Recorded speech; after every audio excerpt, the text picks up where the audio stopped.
That has nothing to do with my prophet. Please just stop it. It doesn't make any sense. That's not the message he sent. That's not what he meant. That's not why he came. So you can claim as much as you want to, but I assure you the man I follow was not the same. See, I know a man who forbade the cutting down of a plant, who even spoke against those who had burnt an ant. So why is it that I simply can't understand how we claim to follow the same man? I mean, I know a man who forbade us from harming the innocent, saying he who does so would not only be prohibited from paradise, but he would not even smell its scent. So please tell me how what you're doing has anything to do with the message that he sent. This is the man who forbade us from even scaring cattle with a knife, saying you have no right to let the animal die twice. And when he was asked for advice, he'd reply, don't get angry, don't get angry, don't get angry, repeating it thrice. See, I know a man who called to patience first, even to those who had treated him the worst. And when he was asked to invoke Allah's wrath, he said, I was not sent to curse, but rather as a mercy to the earth. Matter of fact, the entire universe, meaning everything that was made. See, this is a man whom the clouds would rush to shade, a man to whom the trees would sway and the birds would flock to seek his aid. For they knew he was a man of justice, a man who would never betray, a man who could be trusted even by those who had wanted him slain. See, Anas bin Malik served him for 10 years and not once had he heard him complain. For he would never get angry for himself, but only for Allah's sake.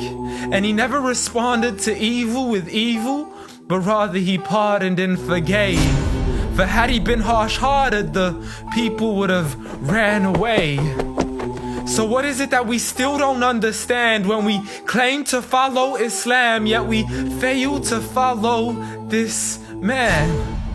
I mean, I know a man who was so caring and compassionate, who said that there is a reward in serving all things that are animate. In other words, everything that breathes, whether it be the animals, the trees, and every single human being. I mean, if Allah called him Rahmatan lil Alameen, how dare you call him anything else that contravenes? See, this is a man who said that the Muslim was he who is soft, simple, and lenient. A man who taught us himself to be cautious from falling into extremism. See, he was never given two choices except he chose that which was easiest.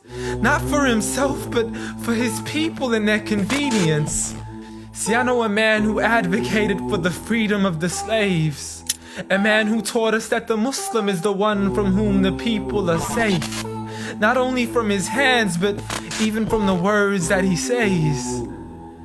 See, this is a man who would never mock, mimic, nor ridicule, nor would he ever publicly rebuke an individual. This is the man I follow, so forgive me if this sounds unusual. But the man I know was so much more handsome, so beautiful. A man who taught kindness to the neighbors, who taught us to serve others without expecting back any favors, to spread peace to those we know and even to the strangers, to walk with humility and to simply ignore the haters. But nevertheless, I know a man who still taught us to stand up for the oppressed. From the men, women, and children who call out to us in distress. I know a man who taught us to fight for these people, but by no means does this mean we have the right to transgress. For those who oppress have nothing to do with his name. So you can say what you wish to say and continue to defame his name, but at the end of the day, I assure you, the man I follow was not the same. Muhammad sallallahu alayhi wa sallam.